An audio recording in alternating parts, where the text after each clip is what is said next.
Thanks for stopping by BridgeCable. Something real simple, pulling wire. Anybody can do it, right? Sure, anybody can do it. A lot of times our competition is just guys in minivans. However, there's a little bit of a system. Time is money. You want to be effective. And also when you're dealing with a lot of cable, you're pulling 100 wires, you want to make sure you do that right. So this is for the new hires. Basically, when I say, hey, prep the wire, anybody out there, rule of thumb, say if this is number 2, we want to start right up here, we want to put 2 dash. So we're going to mark it down at the bottom. We don't want to put it all the way down there because a lot of times I'll show you, because a lot of times we'll just cut off and then we just wasted our time. Mark the cable once, pull it out maybe about 2-3 feet, mark it again. Now, you'll see magic markers, 2 things that are your friends, and tape. 2 best friends in pulling wire. Now, a lot of times you'll find some of our teams out there will use these little labels. You'll just wrap it around the cable. Most of the senior guys don't use that, but some of the people with quirks, they like to use that.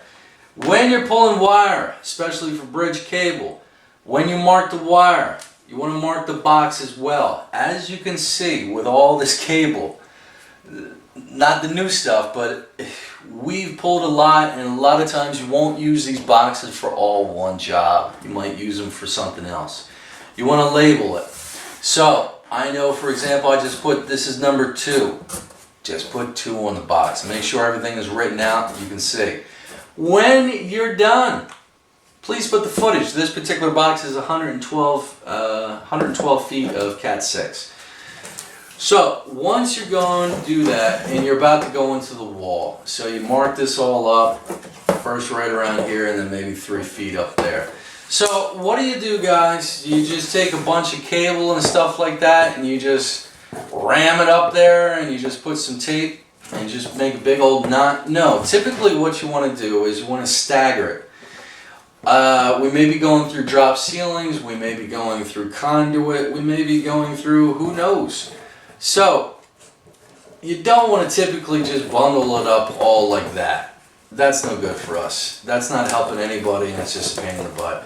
So what I always like to do is, especially when we're pulling, I typically only pull max about 8 wires. A lot of times people want to go back and forth, but you want to stagger it. So you want to make it not too much, but you want to make it a nice smooth head. So imagine trying to get it through a hole, just a big old clump, where if you just kind of, how can you do it with your fist? Or you just gradual effect. So, and especially when you're going over beams, anything in a drop ceiling, if you just got something in resistance just going like this versus something that's a little bit more of a staggered approach, you're going to be able to bump it up a little bit. So again, you want to label all your cables. That's the best way in the world, and I don't know too many other guys that don't do it. There's a couple of people that say don't label cables, run it, and then tone it out and test it later. Time is money, and especially if you're doing big drops, you don't want to be doing that. So you want to label everything, magic marker, tape it all up, you put it on a pole, you put it on a string, fly it out there. So best of luck to you in the things. Any installations, we would love some comments down below.